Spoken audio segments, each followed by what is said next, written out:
على الورق برشلونة أقوى من أولمبياكوس في هاي البطولة، بالرغم من الغيابات العديدة اللي كلنا بنعرفها.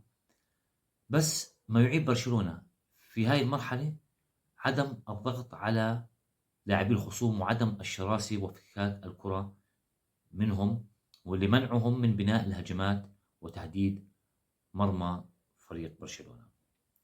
وهذا الإشي بيشعر الجماهير إنه دفاع برشلونة هش أو دفاع ضعيف، لكن بسبب غياب رافينيا، ليفا، وبالفترة الأخيرة غاب لامين يامال مع إنه رجع آخر مباراة، لكن بسبب غياب هذول المهاجمين بتحس إنه في ضعف دفاعي عند فريق برشلونة. لكن الدفاع زي ما حكى فليك في بداية الموسم الماضي إنه الدفاع ببلش من أول مهاجم لآخر مدافع.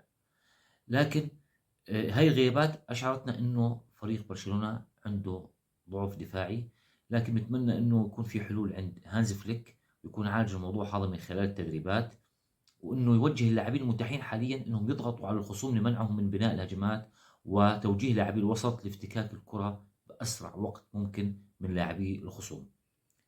واللي بيستنى من هانز فليك إنه يغير طريقة الدفاع المتقدم ووسيلة التسلل، بحكي له انسى، هانز فليك ما راح يغير. ممكن يحسن بهاي الطريقة شوي، أما إنه يغير لا، ممكن يلعب دفاع متوسط، لكن برضه يعني الفكرة الأساسية هي الدفاع المتقدم والاعتماد على مصيدة التسلل. في هاي المباراة ما في رافينيا، ما في ليفا، عشان يتم الضغط على لاعبي الخصوم، لكن نتمنى من راشفورد ومن اللاعبين المتاحين المهاجمين انهم يضغطوا على لاعبي الخصوم، بالاضافه للاعبي الوسط يساندوا لاعبي الدفاع، من اجل انه نمر من هذه المرحله بسلام ولحين عوده اللاعبين المصابين. اما فريق اولمبياكوس فريق مش سهل ومش صعب، يعني ممكن فريق برشلونه يفوز عليه بكل اريحيه. هذول بيعتمدوا، لاعبين اولمبياكوس بيعتمدوا على سرعاتهم وعلى الهجمات المرتده الخاطفه لضرب دفاع الخصم. لكن برشلونه قادر انه يحقق الانتصار في هاي المباراه.